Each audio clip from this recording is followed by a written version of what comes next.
Welcome to this house of memory and celebration. Let us be aware of those who came before us. Beloved ancestors, we call upon you with reverence and gratitude. You who walked before us, shaping the path we now tread. Be near us in this time of worship.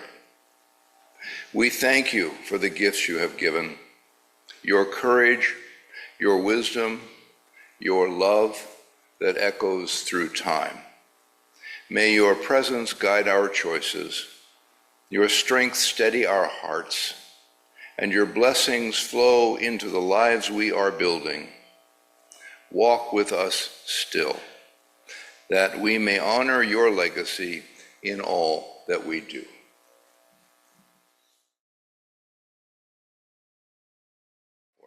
It is time for our meditation. Let us relax into the chair. Maybe put your feet flat on the ground to be aware of connection to the earth. Allow your shoulders to relax a little bit. And I've asked Anne to come read something for us.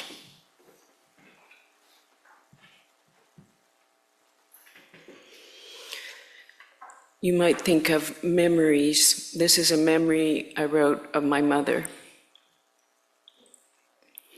Her mother before the days of the closed door, the downstairs parlor turned into a bedroom because her mother could not climb the stairs and mostly disappeared quiet behind the door. Before the Catholic school and hospital in South Carolina, where the nurses were nuns that did not talk, Mommy quiet in her bed, her daughters quiet also, before leaving her the last time.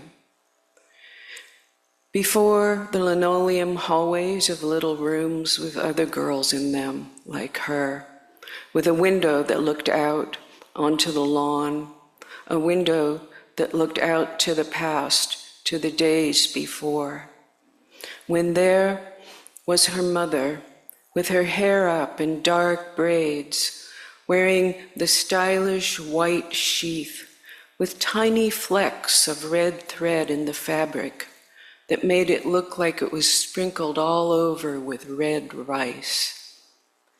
There she was, on her birthday at dinner, with her children laughing, their father proud, holding his youngest daughter, who was sitting in awe, memorizing her beautiful mommy, the length of her fingers holding the fork.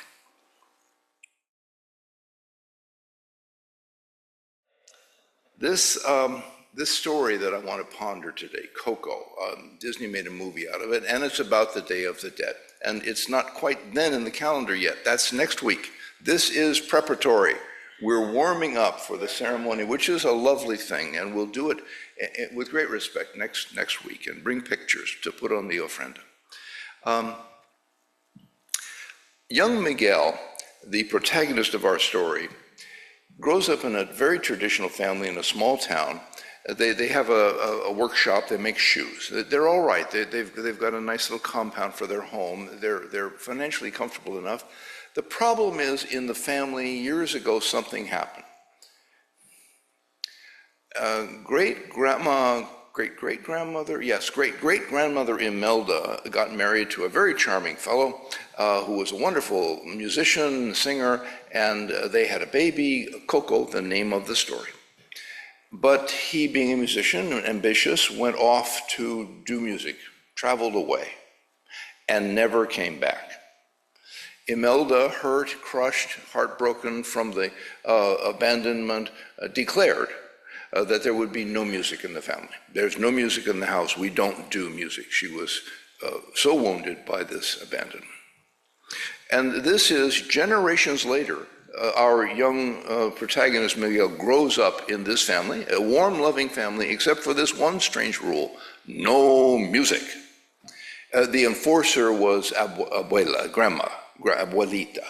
She's the one who insisted. Well, Miguel loved music. As it happened, this small town was where the most famous musician in all of Mexico started. And the great, I got his name down, Ernesto de la Cruz, who went on to have all these hit musics and movies, and it was just a huge star, who died a few years back, but there's a statue in the town square, and young Miguel wants to be like Ernesto, and he has a little secret hideaway in the attic where he has all the posters around and plays his guitar. He's not allowed to play the guitar in the household, this secret life. Well, here's something about the ancestral, in this case, an ancestral problem, the presence of ancestors in a problematic form, this rule, this strange rule. I mean, this town is a town known for its music. They have a big competition every year where the amateurs can win prizes. Miguel very much wants to compete. He's been practicing. He knows a few of Ernesto de la Cruz's songs. He sings Remember Me like John did, and he wants to do this song, and he wants to compete, but of course is not allowed. Abuelita, the dominant personality in the household. I mean, Coco, her mother, this is Miguel's great-great-grandmother, is still alive, who was the little child when this crime happened, when her father abandoned her. Her mother, of course, is long gone. She's in a wheelchair. Her memory kind of comes and goes, but the real dominant personality is the grandmother, Abuelita. And there is no arguing. This is just, and if you cross her, she'll take off her sandal and wave it at you like a weapon. Okay, here's a strong personality. Reading the story psychologically, that's the part of us that is afraid of emotion. That's the part of us that would rather not do our grief. Well, if grief isn't processed, it doesn't really go away. It just kind of rattles around like a spook. This is a shadow theme in the story, to use Carl Jung's idea. One day, Abuelita is explaining to her grandson, Miguel, why we're putting this ofrenda together, because it is the time for the Day of the Dead, put the marigolds out, all the photographs, because if we remember people, they still have a kind of life. They're still with us. They can still visit us on the Day of the Dead. They can cross over from the other world, and they usually can be visited in the cemetery. So we'll have a picnic out in the cemetery and honor the presence of our ancestors, unless they are forgotten. They can't visit anymore. Then they have a final death. That's why we have all these pictures.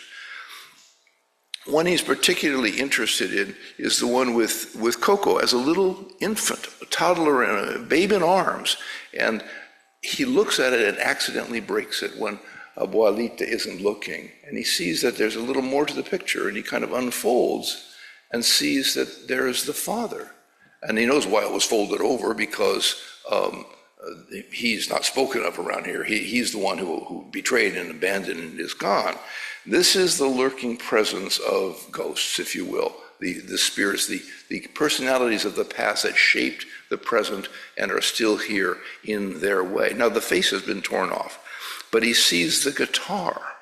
It's quite a distinctive guitar with a little Day of the Dead skull sort of painted on it artfully. That's Ernesto de la Cruz's guitar. There's a mausoleum in town, and the guitar is on display. You can look through the window and see. Everyone knows that guitar. Oh my, Ernesto de la Cruz is my great-great-grandfather. I have to be a musician. Of course I love music. Of course I must compete in the contest. And so he declares it to the family. I am a musician, going against this heavy teaching in the family, and Abuelita will not have it. She grabs his modest little guitar and smashes it. You are not going to compete. We have no music here. She had even tolerated the existence of that guitar, but it is no more. Okay. When we deny our emotions, we get grouchy. You know the grumpy old man syndrome? It's not just men. And it's not just old folks. Grumpiness is what happens if we don't let ourselves feel. And usually it's a difficult feeling, sorrow or fear or fragility. And we, rationally, I don't want to feel that. But if we don't let these things out, they kind of go bad. And then we take it out on others. It's called projection. And we find fault with small little things and make a big fuss. And then if somebody says, you're being kind of mean there, well, but look, and they can point at something that's real, but trivial. real, but the overreaction is not appropriate. And then they say, see, I'm right, see? And that's the way projection works, and we tend to double down on it. So Abuelita is the character that holds this in the story. Miguel is determined. Miguel feels a calling to music in this example. The choir can relate, Kevin can relate. He got to have music. He's got to get a guitar so we can compete in this contest. Well, there is a guitar in town that is not being used. The one in the mausoleum, the one on display. So at night when there's some fireworks and noise, he breaks the window, timing it so it goes at the moment of an explosion of some fireworks, gets in there, picks up the guitar very reverently, but then strums it. And something magical happens. There's a kind of swirl of marigold petals, and when he walks out of the mausoleum, he walks right through people. Something has happened. He's invisible to them, but all the visitors to the cemetery, all the ghosts, all the skeletons, all the people that have come over from the land of the dead to have a little party with their extended family, they all suddenly can see him. Although he's a real boy, he's not a skeleton, which is confusing everybody, particularly him. He is cursed by his crime, his theft. And by the way, about the crime, Joseph Campbell taught us that if you're going to claim your life story, there will be a moment when you've got to be a troublemaker. You've got to break some rules. You might even have to be a thief. And this doesn't sit well with people with values. They say, I don't like to cause trouble, yet it'll be necessary. What it is really involved is stealing your own life. The way he is stealing music from Abuelita. I must have this. So it's really out of a kind of desperation. But others will let you know you're out of line. You know there's a rule. You know there's a, yeah, I know, but I really had to do this. Well, I don't understand. They never do. Maybe later. And so he will have to go, because of this curse he's brought upon himself, into the land of the dead and solve this problem. There are problems in a family, and there is someone in the family who is called upon to deal with them, usually seen as a black sheep, usually seen as the problem. That's the one sent to the therapist. It's usually the least troubled one in the family system. Yeah, you go. Well, they're standing out. They're not falling into the story that the family is teaching, and so they're the problem. And therapists talk to these people, aware that the whole family system has got bigger problems than this person, and somehow you need to give little messages to carry home and try to fix this system, or tilt it just enough to give this person a little breathing room. In the land of the dead, he's got to get, the rules of the story are, he has to get a blessing from a family member that will lift the curse so that he can go back and be a boy in the land of the living and have his life. Well, his great-great-grandfather is a big celebrity in the land of the dead. He's not only the most famous musician in the history of Mexico, but he's also the most famous musician in the history of the land of the dead. But he's a big celebrity with a big palace on the top of a hill. How to even get to him? And this is the excitement of the story. He meets a street homeless guy who's got a guitar. He's kind of an interesting, talented guy, but down on his luck, whose life is about to go. This is life in the land of the dead. That is, he's about to go to his final death because nobody puts a picture on the ofrenda. His name is Hector, and he says he knows Ernesto, and he will help Miguel find his great-great-great-grandfather in exchange for one favor. Take this picture, take it back to the land of the living, put it on an ofrenda so that I can still visit my family in the graveyard, what's left of them. Okay, there's the bargain, and there's a lot of drama about getting to find the ancestor. He does manage to get a blessing. He does manage to come back. Turns out Ernesto is not his great-great-grandfather. Hector is. In fact, Hector and Ernesto were partners, but Hector wanted to go back to his family, his beloved wife, and his little baby girl. And he was the talented one. He was the one that wrote the wonderful songs. He wrote Remember Me. He wrote it for his little girl to sing to her at bedtime, knowing he would need to go on the road and tour. Please, Coco, remember me. So we have a shift, and Imelda and Hector make up, and the problem is solved. This journey doesn't just help Miguel become who he needs to be, it helps the whole family system. That's the way it works. If somebody goes on the inner journey, goes on the quest, and goes out and learns a thing or two that needs to be learned, they get the primary benefit, but it ripples out. It tends to affect others they're related to. So he comes back, and across the cinematography is quite. Has anybody seen the film? Okay, oh, quite a few. The Marigold Bridge is really a spectacular thing, and all of the flying magical animals and things, really visually rich, and they did it culturally appropriate. They had the writers and actors were all Latinx, and so it's really a beautiful thing to see.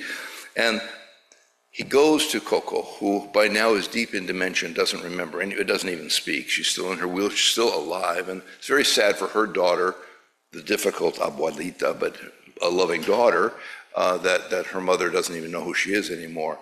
And against everyone's wishes, especially abuelita, Miguel starts to play the guitar and starts to sing the song. And the old woman's eyes start to open, and she stirs, and then she starts to sing along. And this is a true thing about memory, is that song lyrics learned long ago will survive. And not only survive, but a person can sing a whole complicated song, a person who can no longer speak otherwise, who no longer remembers anybody. And in the story, not sure this happens in real life, but it does in the story, she begins to remember people, and she remembers her daughter, and she remembers others, and she tells the story about how wonderful her father was, and how he sang to her. And she reaches in the drawer and pulls out a little scrap of photograph. It's her father's face, torn off that picture that used to be on the ofrenda. And they piece it back together, and they put it back on the ofrenda. And Hector is able then to visit on the Day of the Dead and be close to his family. Happy ending. So what is it about remembering? I'm going to go into the lyrics of the song. Remember me, though I have to say goodbye. Well, we have our goodbyes, and of course the big goodbye is inevitable. Life is full of partings, a distance, change, death. Hector sings this line for his daughter as he's about to leave her. As it turns out, he never comes back. He intended to come back. He did not intentionally abandon anyone. And that's why there can be this reunion in the afterlife. This speaks to our resilience, our ability to carry connection even after we have loss. A line I said at Jan Ross's funeral is, death ends a life, but it does not end a relationship. My parents keep coming to my dreams. We're still in a conversation. Everyone that I've been close to is still around, more so than ever as I get older and closer. And I don't have a whole theology of this. I have a psychology of death. That is, I want to be in the presence of the ghosts. I want to be surrounded by the ancestors. I want to be reminded of the gifts they gave me personally, and by extension, generations back. Pretty diligent Scot-Irish family, and so there was some money for school when I came along, and that wasn't just my parents' work, that was generations and generations. I am grateful. How do we face endings?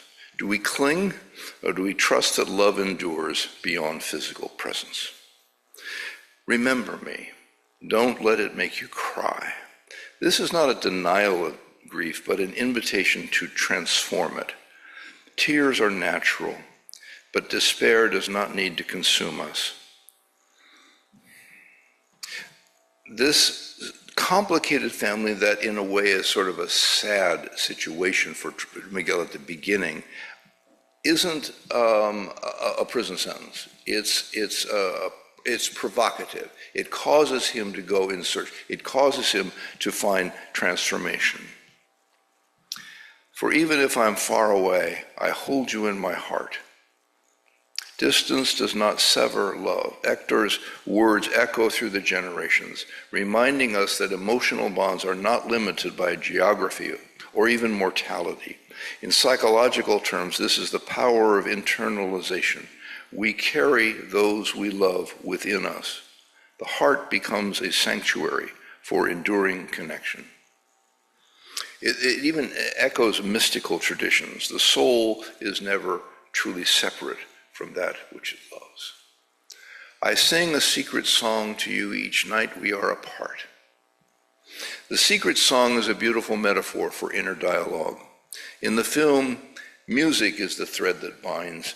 It binds Miguel to his ancestors. It binds us to family. It binds us to those we care about in community. Songs become vessels of memory, carrying stories across time. For us, the secret song might be a ritual, a quiet moment of reflection, ways we keep love alive in the unseen spaces of our lives. So, dreams, intuitions are often secret songs of the soul. Remember me each time you hear a sad guitar. The guitar is more than an instrument. It is a symbol of heritage. In the film, the guitar links Miguel to his great-great-grandfather, and ultimately revealing truths, dark truths, in the story, and I didn't tell the whole story for those of you who haven't seen it, but actually, Ernesto was not a good guy. He stole Hector's songs. He was a bad guy. And so we go back into history, we might learn some things that are uncomfortable, but not destructive, ultimately liberating. What objects help us remember when life calls us to new horizons? One of the things in the ceremony next week will be to bring pictures. Another is to bring some objects, little souvenirs and things. We have these touchstones reminding us of our connections. Coco teaches that remembering is not passive, it is active love. When Miguel sings to the elderly Coco, he restores her fading memories.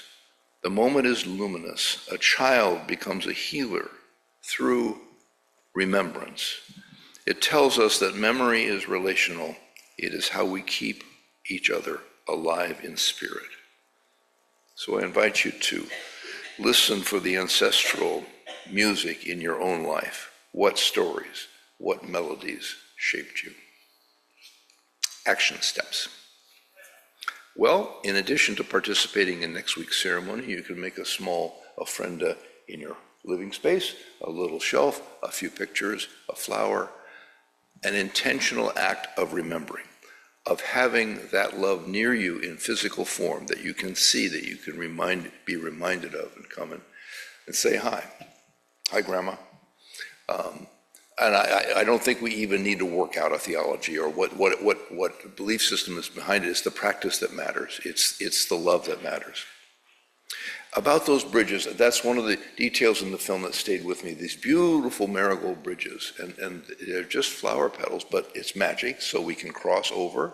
I think we can cross over. We cross over in our dreams. So one of the action steps is to honor your thresholds, the bridge moments in your life, transitions that shaped you. Reflect on what you carried across and what you left behind. And the next step has two parts. Write 2 letters across time. You know, when I give you a list of action steps, I don't think that you're going to do them all. I think one of them is going to stick in your mind. And so this has 2 parts, a little complicated. One of the letters is to an ancestor or a departed friend, anyone who's gone.